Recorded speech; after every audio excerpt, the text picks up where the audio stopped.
Okay, then hello everyone to today's online seminar on interval methods in control engineering. And it's my great pleasure to welcome today a colleague from the Ossietzky Universität here in Oldenburg.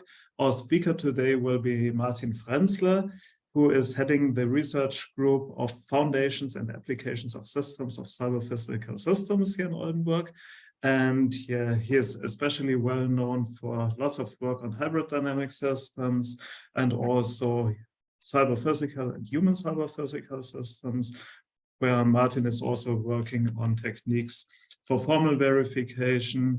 Martin's research addresses also neural network modeling with corresponding verification approaches, and his applications, among others, deal with automotive industries, and also there's the development of verification tools that are practically applicable in industry. And from that point of view, I'll hand over the microphone now to Martin, who will talk about his research towards truly robust spatio-temporal monitoring, and which will deal with monitoring of cyber-physical systems under uncertain observations. Yeah, thank you, Andreas, for the introduction and also for the invitation. And hello to everybody. So yes, indeed, the title that was just stated by Andreas is giving also it's exactly what I will be going for. I would be talking about monitoring of cyber-physical systems under different forms of uncertain observation, namely inexact measurements and also inexact timestamps. This is joint work with a number of people, as you see here, people from CISPA in Saarbrücken and from Oldenburg University, where I have been for a research semester recently. So in particular, it is Bernd Finkbeiner and Florian Kohn from CISPA in Saarbrücken, Thomas Möller-Grosen, Kim Grüstrin-Lersen, and Martin Zimmermann from Oldenburg, and my PhD student Paul Kröger from Oldenburg, who have been helping or participating in this work. Yeah, what is it about? Let's look at, first of all, a bit of motivation. So our interest is in safety-critical cyber-physical and human cyber-physical systems, like this ambulance system here that might be running in an autonomous mode and would have to find out what the intent of the other cars is in order to avoid time-consuming conflicts in here. Or likewise in other domains here, like this cardiopulmonary resuscitation situation here, or this guidance of a large power network. Safety of those systems obviously is the title quest, and stringent online monitoring of safety properties could obviously contribute to satisfying that quest. Unfortunately, observation of state in all those settings inherently is inexact in the sense of measurements not being exact. It's partial. You simply can't afford to measure everything. And even if you think you could measure something, occlusion or whatever might sometimes make it intermittent. So we have to deal with the problem that the monitoring of safety properties has to deal with those inexactnesses in observation of state. So let's look a bit more closely on such a problem. On the left-hand side here, you see a geofencing situation around an airport, actually the research airport in Brunswick in Lower Saxony. And for example, autonomous drones would not be allowed to enter. So we have to monitor the condition that is given by this geofencing condition given in red here. Of course, without exactly knowing where we are having all kinds of measurement tolerances. So a bit more abstractly, this is depicted on the right-hand side. There we have a series of measurements given by the big black dots, and all of them have tolerances indicated by those intervals. And as a one-dimensional abstraction of what is going on in 2 dimensions on the other side, we have to avoid the red area here. So our safety condition could be that we have to avoid the red area for the next 12 time units, written in the somewhat opaque syntax of a temporal logic. This would look like the formula down here. It's generally true for the next 12 time units that x is larger or equal to 2 and smaller or equal to 5, which designates this white area. Now the problem is what to say. The nominal measurements in here indicate a violation because there are this dot 5.7 and some more over here that are definitely in the red area. But if we look at the intervals, we are actually remaining inconclusive because neither are all intervals properly in the white area, nor is one of them properly in the red area. So with respect to those tolerances assigned to our measurements, we would have to say we can't actually decide whether this formula is true or false. It remains inconclusive inherently. And this, of course, provokes the question, should we activate the safety mechanism or not? Well, this, of course, depends a bit on your design perspective, but based on evaluating the condition alone, we would say this remains inconclusive. So the central research questions induced are therefore, that we will address in this talk later on, is given such a safety property of durational type, of temporal type, phi, given a time series of measurements and given a mathematical characterization of measurement tolerances, what would optimal monitoring mean? Optimal in the sense of as exact as possible in evaluating phi over the time series. So first of all, this is not perfectly clear what optimal means. Second question is, if we have defined optimal monitoring, can we actually get this done arithmetically? So is this a decidable problem? And third of all, is it inherently different from the obvious approach of first pursuing optimal state estimation and then only thereafter evaluating phi over the estimates obtained? Right, we will answer all those three questions, but before doing so, let's get a bit more into the details in order to have a clear-cut research question here. So first of all, we would assume that our safety properties are given in some form of a temporal logic, and the one we are using here is Signal Temporal Logic that was explicitly designed for such monitoring tasks. So without going into all the details of the syntax, I will just explain it by means of this example here. We have here a formula saying y should be smaller than 1 until within 4 to 8 time units x plus 3y gets at least 5. And if we look at the situation depicted underneath here, with y being the green trajectory, x the blue one, and now the time point now being here, then we see we want to have that y is true up to between 4 and 8 time units. Until then, the other side gets true. So y smaller 1, actually, if we look at it, is true throughout this interval here. So it definitely reaches into the interval from now plus 4 to now plus 8. And the very next time unit after it ends, x plus 3y larger or equal to 5 gets true, which is the reason why at this point designated now, this formula would actually be considered to be true.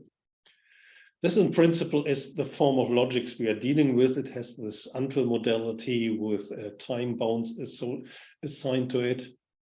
And else it talks about linear combinations of signal values and compares those to thresholds like this larger or equal 5 up here. Okay, right. Now our model of measurement error is as follows. Measurement error is modeled, and this is for the purpose of this talk. We also have some more stochastic variants in hand, but here it is first modeled as a non-deterministic measurement outcome that is characterized by two forms of an error, namely an unknown yet fixed sensor offset. And if we use the ISO parlance for that one, ISO 5725, then this would be called trueness, and it is bounded by some upper bound epsilon. So our offset is always smaller or equal to epsilon.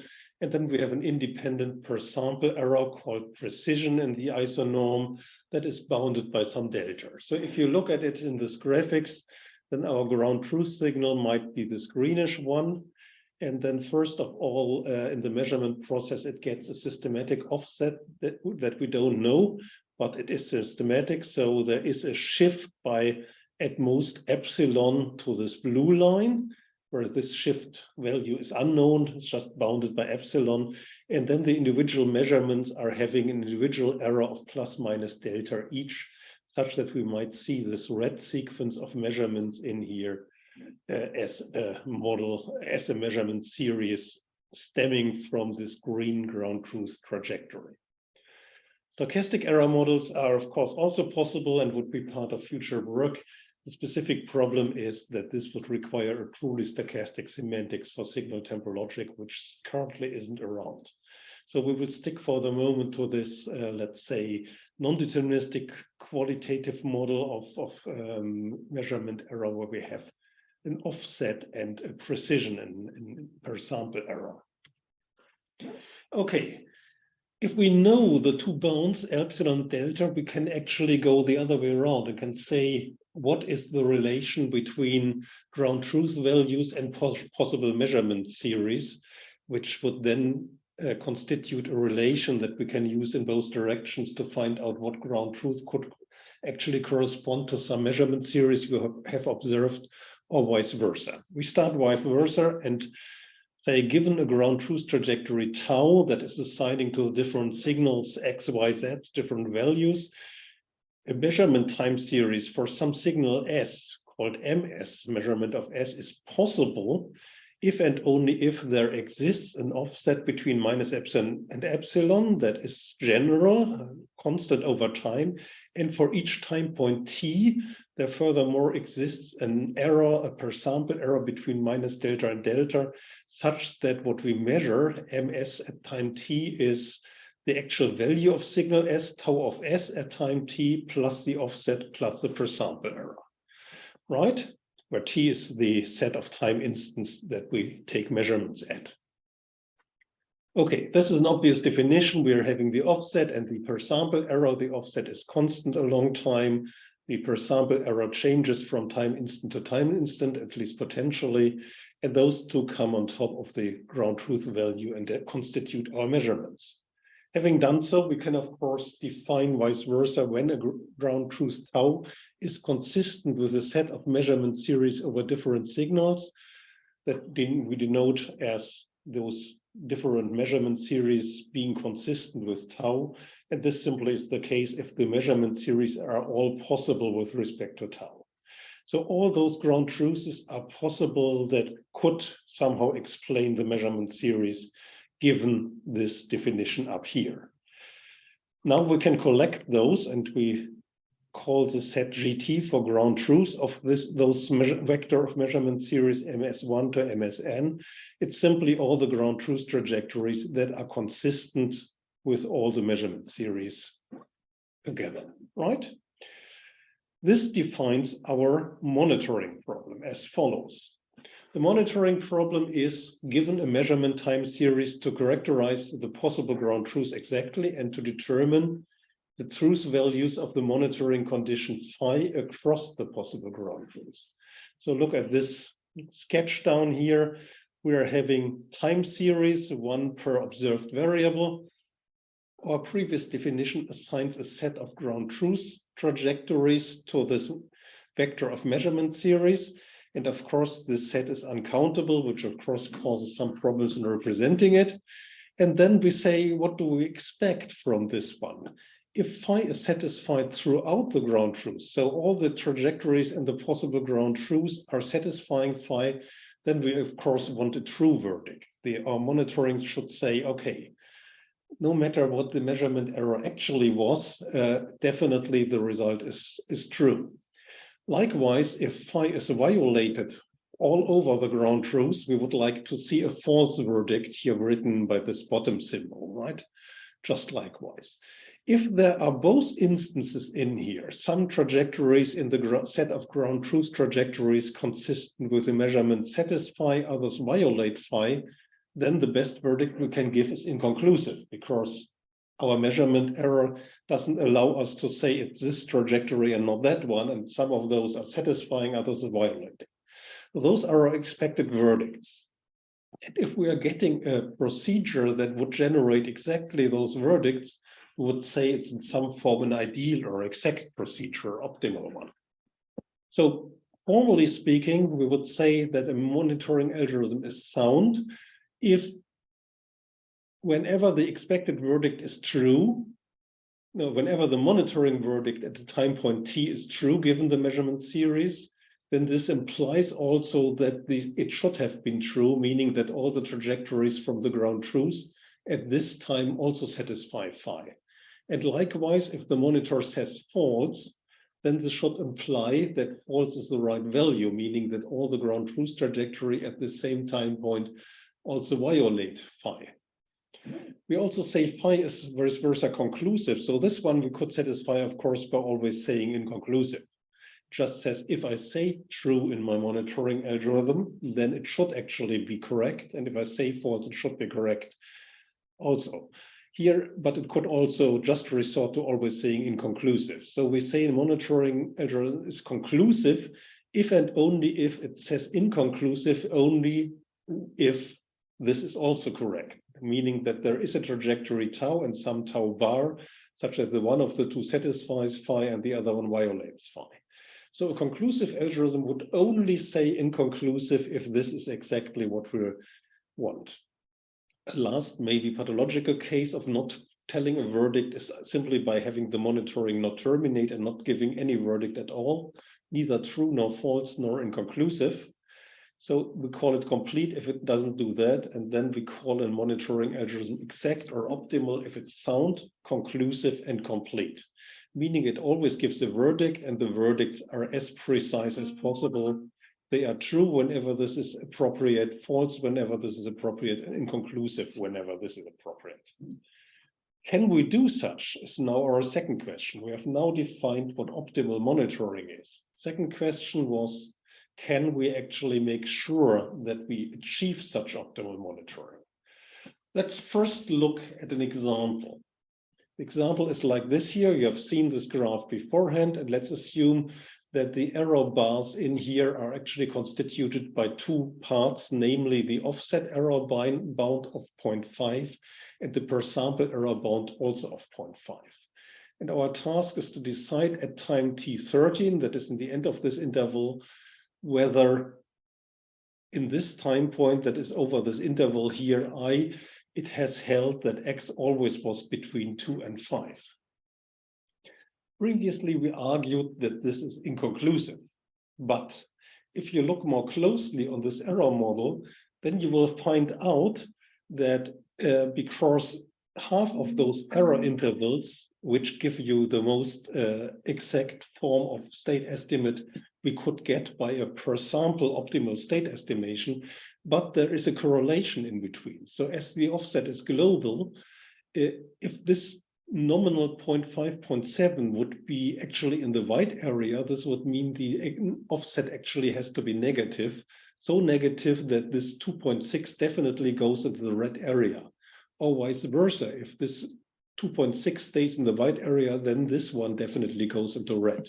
So we can conclude that under best possible state estimation, we get those intervals and then say, okay, there are two intervals that actually are overlapping into the red. Well, actually more than two, actually 7 or so. So it remains inconclusive, but knowing that there is a temporal correlation that is mediated by the offset error, we in fact definitely should assign a bottom, a false verdict here, saying this one definitely goes into the red area. We can't say exactly where. It could be at this point or at this point or at this point, but one of those points will definitely go into the red area, and thereby we can assign a bottom. The interesting thing now is, and this makes the relation to this interval series, is that affine arithmetic encoded in a satisfiability framework, satisfiability modulo theory, can actually decide this property. Let's look at this one briefly here. So we start with, first of all, encoding in affine arithmetic and in satisfiability modulo theory of linear arithmetic, we encode this consistency notion. So this was our formula defining consistency between a measurement, and ground truth trajectory. Now we can eliminate this universal quantification by observing that we only talk about a finite number of time points, so we can specialize this to the time domain that is referenced and thereby get a conjunction for the 13 time points we are talking about. Now this is a finite conjunction, which means we can now also just replace the E that depended on T here. We can replace it by 13 different instances that we can lift in front of the union. So let's call them E1 to E13, which formally is this columnization. And thereby now we have a formula that just contains existential quantifiers. Having existential quantifiers, we are looking for a satisfying valuation, so we can just interpret this as a satisfiability problem and drop the quantifiers altogether and just ask, is the body of this formula satisfiable? Doing so, we get to this problem, and now you see here there still is some function. It's formally a second order for formula in here, but again, we are only referencing it at 13 different time points, so we can again do the same as we did for the measurements before or the error and introduce specific names for those 13 instances that signal S has at different 13 time points we are interested in. This gives us a first order existential formula or satisfiability modulo theory formula defining exactly the consistency between the actual states and measurements of those states. Now we can add to those the measurements we actually observed in our example, that at time point 0, S was 3.95, at 1 it was 4.8, and so on and so on. Putting those together gives us a formula that has as satisfying valuations exactly those that are one-to-one correspondent to consistent ground truth, because here we define consistency, here our actual measurements. Now we can go on and add to this what is called a tableau construction for not phi. Not phi here means phi was that we always are between 2 and 5. So not phi would say somewhere between time 1 and 13, we are either below 2 or beyond 5 in here. We add this to this formula, and now we're getting something interesting. This formula psi bar is satisfiable if and only if phi yields top true across all possible ground truth. Why is this? Because this is satisfiable if and only if there is some ground truth, which is specified by this consistency, that would violate phi. So then it would be satisfiable. If it's unsatisfiable, then all the consistent ground truths would also actually not satisfy not phi, meaning all of them satisfy phi, so the verdict should be top. Likewise, we could add the opposite tableau, here the tableau for phi instead of not phi. And of course, we dually get that this new formula psi is unsatisfiable if and only if phi yields bottom or false all across the ground truth. Now, as both of them are if and only if, we can deduce now that phi is inconclusive if and only if both are satisfiable. Because as soon as one of the two is satisfiable, the ground truth value is top or bottom. So if none of the two is if both are satisfiable, then it's neither top nor bottom, so it should be inconclusive. And we have obtained, well, hooray, an exact procedure here. Right. Let's do this on the example briefly, and I just have here in my formula the parts of relevance. You see here the unraveling for X3 versus M3. Measurement 3 would be here the 5.7, and this would be the possible X3s being consistent with that one. Likewise for X12 and M12, which is this bar here marked with 2.6. And you see they are sharing the same offset O, but they are having different independent errors. Then we have the bounds on the offsets and errors, all of them being in the range of plus and minus 0.5. We are having here the measurements, 5.7 as third and 2.6 as last one. And then we have our unraveling of not phi, that X3 and X12 should be between 2 and 5. Actually of phi, sorry, not of not phi, of phi. So both of them should be between 2 and 5. And this fragment of the formula is unsatisfiable, and this is easy to decide with all kinds of toolboxes we have for deciding this form of logics, which is called satisfiability modulo theory over linear arithmetic because of those linear terms here. So this is very easy to decide and just takes milliseconds to decide this one, even fractions of a millisecond in here. And we are getting exactly the monitoring verdict we need, namely a bottom. Because this is unsatisfiable, so the monitoring verdict is a definite bottom. We could also go a bit on with that one and assume we do this in the model-based case briefly. So let's assume we are having some model of the monitored process, ideally in discrete time, and we can simply add then the finite unraveling of this one to the constraint system. So if we look at some example once again, now a bit more complicated, here we're having a system that has uncertain linear dynamics. And if you look at the linear dynamic, then it's almost a rotation, but there is some uncertainty in here, this plus minus 0.1. Again, our measurement errors are 0.5 at most. And we only have two observations, those two fat green dots. Those are the only observations we have. We see what the value of y is, modulo measurement error, at times 1 and 5. We don't see any value of x, and we don't see the intermediate values of y.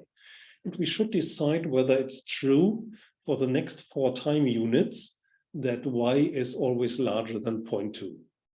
If this were a true rotation, this would be easy to decide, because then we would see it's a rotation by a quarter of a circle, and thereby, of course, if it's larger than 0.2 here, somewhere it must go into the negative. But this uncertainty actually makes it hard to decide that one, especially as we only have those two measurements here. But still, this procedure would be able to determine that this definitely is bottom, meaning that we are, no matter how much advantage we are taking of this uncertainty, we will eventually go into the range beyond, be in the red range here. So this is because if we exploit it to our advantage, to the very positive, eventually will strike back and bring us down. Okay, that said, we are here for a first interim discussion. So first of all, you have seen that exact monitoring procedures for signal temporal logic under uncertain observation can be done. They cover imprecise, partial, and also intermittent observation, like the one we previously had. Imprecise here refers to bounded non-deterministic offset and per sample errors. Key insights are that temporal logic monitoring is actually different from state estimation followed by temporal logic evaluation. It can be generally more informative because it can exploit the interdependencies between subformula and across time. So as argued beforehand, if you just do optimal state estimation, you would just get those intervals, and you would not be able to get conclusive verdicts for the formula in the two examples I showed here. It is in principle a computationally relatively hard thing. It is actually NP complete. I didn't show you that here, but nicely enough, this NP hardness actually only arises when our measurements are completely uninformative, which I think is a situation we hardly encounter in practice. Nobody would invest into sensors that give us uninformative measurements, uninformative readings. The follow-up question, of course, that immediately arises, and that I will devote the rest of this talk to, is can we avoid the linear growth of the formula encoding that arises here in the length of the history? Our formulas get longer and longer because they concatenate all this past history. And this, of course, even if I argued that it takes fractions of a millisecond here to build those formulae and to solve them, in general, of course, eventually it will take very, very long to evaluate them. And so an interesting question, of course, would be, can we somehow avoid that those formulae grow, which they do by this construction? And the answer I can announce is positive.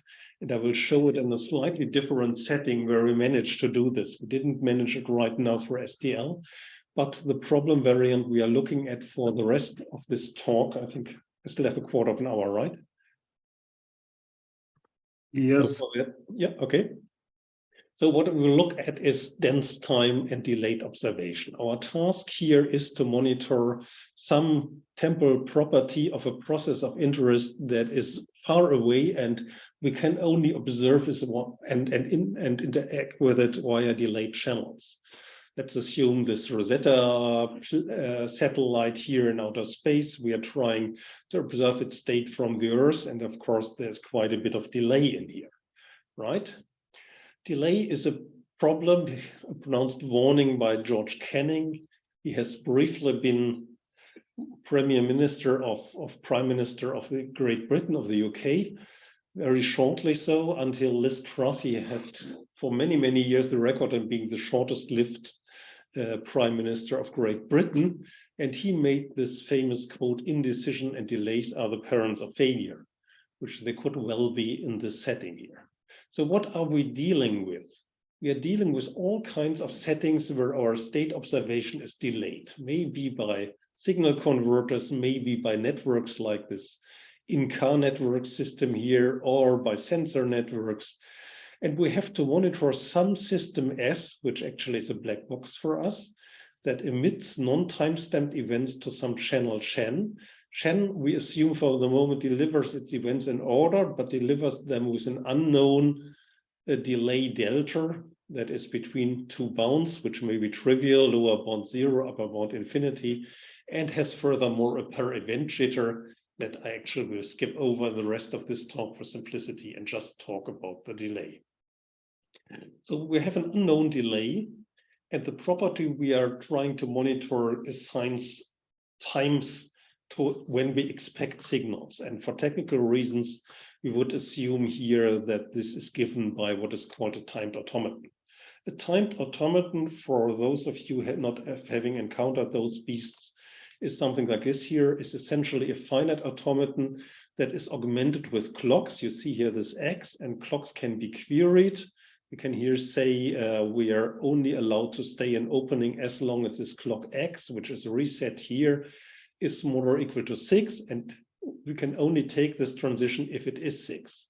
And as said, clocks can also be reset, which here happens actually very often. This is the only transition. No, those two are the only ones not resetting X here. Okay, so if you look at this automaton as an example, then this would make sure that it always stays in open for 4 to 8 time units. X is reset here. It can stay in open for up to 8 time units. It's not allowed to recite there if X exceeds 8. And it can take this outgoing transition as soon as X is at least 4. So it would make sure that whenever we enter open, we stay there for 4 to 8 time units. This is just to give you some idea of what timed automata are about. Obviously, you can use those thingies to define timed languages where you say the signal A has to happen at in a certain time interval, followed by some V and so on. So we can do things like this here. Very simple example. We could say, I want to see some A before time 10, and I want to see no B at all before time 20. Now we are observing that through a delayed channel, and we would observe, let's say, A at 0.173, and we have no idea when it actually happened, except that obviously it happened before 17.3, because the delay is between 0 and infinity. So it could have happened already at time 0 or whatever, right? Then we see a B at time 27.1. Again, we don't know exactly when it has happened, but still we can, by correlating those timestamps, interestingly, we can make a verdict, right? Namely, that the specification is definitely violated. Why is it? Well, if some A has happened before time 10, then the delay here for observing it at 17.3 has to be larger or equal to 7.3, which means that then the B definitely has happened before 19.8, so before 20. So if we see those two timestamps, either A has happened later than it was expected to happen, or B has happened earlier, and thereby we can decide that definitely this specification is violated. This is the kind of reasoning we are going for. We don't know the delay, but we observe a number of events like this A and B with their times. We observe them through the delayed channel, and then from the times we observe them, we try to determine whether the system satisfied or violated its specification. How can we do this? Now it's getting a bit technical. We implement an exact in the aforementioned sense monitoring by using a zone-based forward reachability algorithm. What is a zone? A zone is something that, like depicted here to the right, it is a conjunction of difference constraints. Those are those geometric objects that arise in timed automata as sets of reachable combinations of clock values. So if you have two clocks X and Y here, for example, and you start out with a relation of X to Y being this green line, so X is 1, let's say here, and Y is between 2 and 4, and then time passes always leads to those diagonal trajectories you see here, then it would be blurred to something like this parallelogram here. And those parallelograms can be traced by what is called difference constraints. Differences between two clocks related to some constant. And actually here you also would need constants, but this is made away by introducing a pseudo clock x0 that is representing the value 0. And then you can write this whole thingy by a conjunction of such difference constraints. Left-hand side says x is larger than 1. Right-hand side says minus x is larger or equal to minus 8, which means x is smaller or equal to 8. Then this diagonal is given by x minus y larger or equal to minus 3, and this upper half space over this diagonal by y minus x larger or equal to 1. This is difference constraints. And we would now show that we are able to do this with the clocks in the automaton plus 2 extra clocks, meaning that our constraint systems actually stay constant size, because it is the fact that we don't see a growth here, because any zone over n clocks can be described by at most n square difference constraint. Why is that? Well, if I'm having a difference constraint talking about the same pair of variables, x minus y larger or equal to minus 3, and x minus y being, for example, smaller than 4, then one of the two definitely is stronger than the other one. It dominates the other one, and it can simply remove the weaker one because it doesn't play a role in the conjunction. So thereby I can keep the number of constraints low, namely for each pair of variables at most 1, meaning n square difference constraints. If I now have a fixed number of clocks, namely the clocks from my automaton plus 2, then I'm fine. And let's get a brief idea of how this is done. If we extend the set of clocks by 2 new clocks, time and e time, where time is meant to represent wall clock time, so it's reset at start and never reset later, and e time represents the time, the range of expected wall clock times that an event that would be emitted currently at time would be received by the monitor. So if something is emitted at time, then e time would tell us in what range of times we actually expect it to happen. And all other clocks are as before. So consequently, we initialize our time as follows. Time is initialized to 0 and never reset, because it's meant to record the wall clock time since system start. E time is initialized to the interval LU, because if something is sent at time 0, we expect to receive it due to a bound on the delays between L and U, and all other clocks are just initialized to 0 as always in timed automaton. Now what happens is we have 3 different operations to pursue. First of all, we compute the post sets, the set of time points where the next action could happen. So if, for example, we start as we just said, time is 0 and e time is between L and U, and let time pass, then we will get this tube going diagonally up, or I should perhaps better show it like that one, right? So this tube going up here we are getting, and then we are intersecting this with what the automaton says, it's invariant, and the guard that enables the transition. And we might get this block here telling us that this event sigma could happen between this minimum time and that maximum time in absolute wall clock time. And that in that case, we would expect to receive on the receiver side the copy via the channel of what happened between this time minimum and that time maximum, right? Okay, so this is pretty simple. What can now happen? We can now see that time passes without such an event happening. So if time passes and we are getting beyond the supremum, the top edge of this block here, so if time passes beyond that one without us having seen this one, so we expect it to be seen the earliest here and the latest there in expected time on the receiver side. If we haven't seen it until then we know it actually also hasn't been sent. So then we can discard this whole set and say, okay, this event actually didn't happen. And then we check whether we can still reach an accepting state. If not, we can give a verdict and say this property definitely is violated. We can no longer get to it. The more interesting case is actually the last one. If we actually see an event, that the event sigma happens while we are in the time frame. So let's say it happens at this time t. Then we have seen it at time t, so we now know that e time, the expected time, can be refined to be t. So we can set e time to t. which would, adding this conjunct e time is equal to t, adding it to the constraints defining this block, would give us just this red line, right? Because it's the intersection of this blue block with e time being equal to t, which is this dashed line.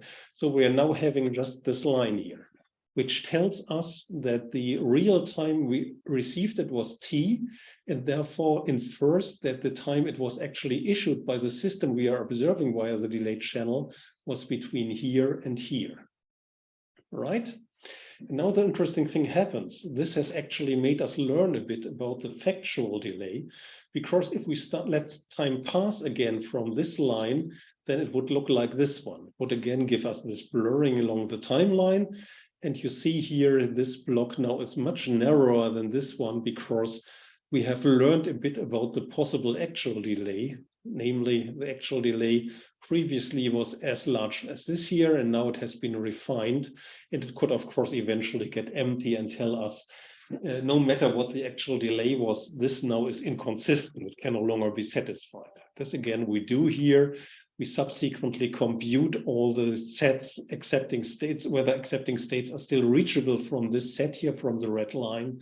If not, then we can say, okay, no matter what the actual delay was, this no longer gives us a consistent view. We can give a definite verdict that no accepting state is any longer reachable. This very briefly shows you what is going on here. I was just trying to give you a very brief sketch of what is going on. And now let's, for the end, just have one more example. Let's look at the next stage, namely executing tests in real time via delayed channels. So now we are having two channels, a downstream channel where our test harness is sending signals to the system under test. And we don't know what the delay of this downstream channel is up to some bounds.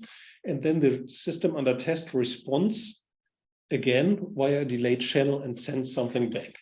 In this example here, upstream and downstream delays are both unbounded between 0 and infinity, and the only thing we know, the downstream delay is at least as large as the upstream delays. Now it could look as follows. Our test condition sets, we want to deliver a signal A to our system under test before 7.5 milliseconds. And because we don't know the channel delay, we send it on the test system side already at 6, hoping that it would arrive in time. In this example, it does arrive in time at 0.7.3, but of course we don't know that. Because we can't observe this, we can just send it, right? Everything below this line is not immediately observable to the test system. Now our tested system generates the B at 18.1, and we observe it at 19.1. And from that observation, we are meant to decide whether it's true that if the signal A was actually reaching the system under test before 7.5, that then no B happened within 10 milliseconds after A. This now might seem very irritating, but actually we can decide that one, right? Because if the signal A actually arrived at the tested system before 7.5, because we sent it at 6, the delay should be smaller or equal to 1.5. But if the delay is smaller or equal than 1.5, we can deduce from B happening at 19 or being observed at 19.1, we can deduce that B actually was sent later than, what is it? 18, what is it here? 17.7, right? Later than 17.7, so definitely too late. It was sent earlier than that one, so definitely too early, right? So we can say, yes, we can decide from this here that actually this test condition is met. Either the delay was large enough that the signal actually arrived late and the test was visually satisfied, or the delay is small enough that it arrived in time, but then from this here we can also deduce that then the B happened after 17.5, so definitely not within 10 milliseconds after the A arrived. So we can deduce positively that this is satisfied. And this brings me to the end. Discussion and future work. We showed exact monitoring procedures for temporal properties under uncertain observation. They cover different forms of imperfect observation, namely inexact, partial, and intermittent sample state observation. likewise inexact timing observation, and inexact here refers in both cases to an error model where we have an unbounded non-deterministic offset that is uniform and a per sample or per timestamp error that is fluctuating, alternating. The key insights are that monitoring of durational properties actually is different from optimal state estimation followed by property evaluation. As said, we are genuinely more informative here because the integration of the two-step state estimation and property evaluation exploit interdependencies across the timeline. We always had this either or thing along the timeline, either the one is too early or the other one is too late. And this gives us truly a robust monitoring of spatio-temporal properties, which then obviously is algorithmically feasible. Yeah. In future work, of course, we want to combine both state and timing uncertainties, which makes it a bit more complicated because we have dynamic systems and timing uncertainty, of course, also converts into yet another state uncertainty. And then want to build an integrated algorithm and want, of course, to extend this to stochastics, models of error for per sample error and the offset. And that brings me to the end. Thanks to all of you listening, and thanks to all my collaborators on this inspiring endeavor. Thank you so much. Yes, and thanks to you, Martin, for a very interesting presentation. And yes, as usual, the discussion is now open, the paper is now open for discussions. Okay, let me start with the very first question. Martin, if you could go back to the slide 15. 15, okay. Oops. Where you had the scenario of this rotating domain of 90 degrees in each step. Do you also have some idea for generalizations where the parameters of this rotation, that means the angle of rotation, is imperfectly known? Okay. Yes and no. Yeah, this can be done, of course. We could also make parameterized systems out of those ones, which obviously would mean we are leaving linear dynamics in here, because then it's formally no longer linear, or, well, it depends on the form that you are phrasing this parameterized error. But in general, I would expect that then you are getting kind of cross relations where you also want to relate the parameters for x and y to each other, then you might get nonlinear. Still, we are having constraint solvers solving those cases routinely, but of course they are in general no longer complete. So they might not always give you the exact answer in that one, meaning they are giving safe answers. They are guaranteed to error on one side, always, if they say unsatisfiable, it's actually unsatisfiable. But as the problem goes into the undecidable, as soon as we're having cyclic dependencies, we can, of course, not expect to have a complete algorithm that always gives the right answer. So there we have to resort to safe approximations in general. But modulo this restriction, this is perfectly doable. Yes, because I think this could be a very first step also to generalize your approach here to a nonlinear setting, and for example, to embed nonlinear dynamics also into some parameterizable linear one, by just, for example, defining interval Jacobian matrices here. Yeah, sure, yeah. Yeah, and that would be the easy case. Yes, this would be the easy case. Yeah. And the second question that I have is, it was yes, in the second part of your talk, where you talked about the delay, the uncertain delay. What about temporally varying delay? Would it be a reset in each time step then to the original bounds of the delay, or would it still be possible in some way to propagate some temporal interrelations of the delay over time? Okay, so if you have this per event jitter, of course, you have a change in the delay, right? So, I mean, you have a base delay, and then you have a jitter of plus minus epsilon that changes the delay from sample to sample. I guess you refer to some systematic changes, right? Like that. Yes, that you have some kind of model for the delay variations in the back. Yeah.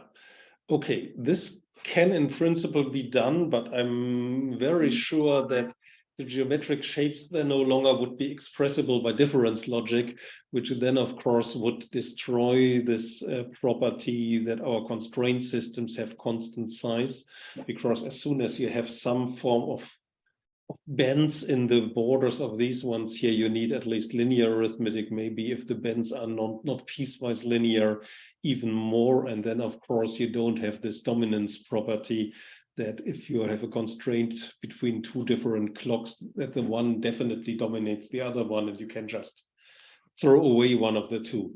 So this is obviously only true if you are living in this restricted world here where all clocks are kind of ideal, none of those drifts, all of them develop with the same rate and so on. Then you can do this, else of course you need a bit more here.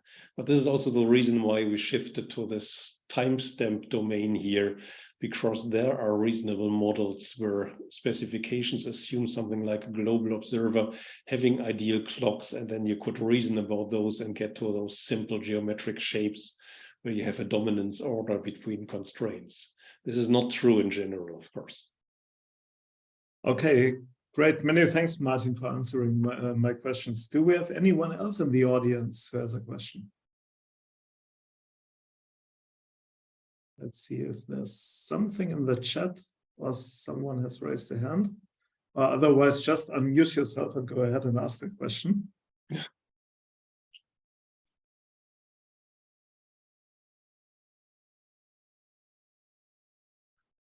This doesn't seem to be the case. Okay.